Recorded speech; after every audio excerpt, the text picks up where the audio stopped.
read the books, I saw the first movie, and I saw, of course. And So what do you think? oh, Do we do it brilliant. justice? It's brilliant. Yeah. Do we do, is it the book? Oh yeah. Oh yeah. Okay. It's okay for you? Yeah. Okay. David, very pleased to meet you here in London. There are many, many great detective novels or thrillers nowadays. Why the Millennium Trilogy is so special, according to you?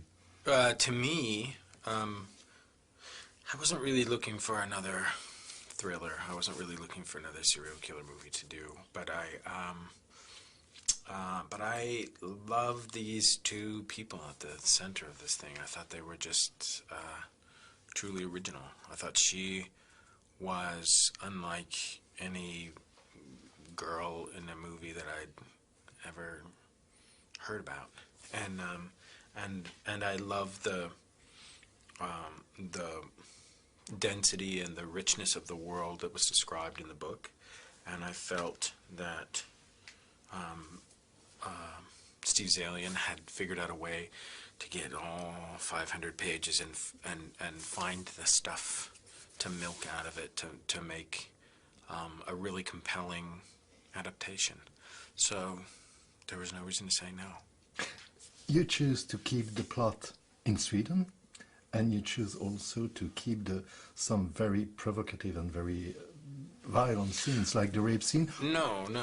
It was when it was handed with the book. I was given the book by Scott Rudin and Amy Pascal and Michael Linton, and I was finishing Social Network, and they said, we've just bought the rights to do an English language adaptation of this, ridiculously successful series of books, and we'd love you to read it. And I had been offered the books before, 5 years before, by another producer who said, I would like you to read this. And when she told me about what the story was, I said, there's no Hollywood studio is going to make this movie. They're just not going to. But when 5 years later, when it was presented to me, they said, we want to do, it's R-rated. We want to make a movie for adults. We want a franchise for adults. We don't believe that everything has to be PG-13, and we want you to go deep. And so I said, okay. Oh, was it difficult to find two main characters, to find the ideal Blomqvist and to find the ideal Lisbeth Salander? Daniel Craig was the first idea off everybody's head, so it wasn't hard to embrace Daniel, and it wasn't hard to contact Daniel. It was hard to schedule Daniel because he's very in demand, and he was, finishing Cowboys and Aliens, and he had a Bond movie to go and do, and somewhere in there we could find, in our case, 6 months where we needed to make this movie.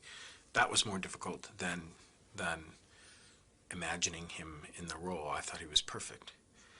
Finding Rooney turned out to be an interesting,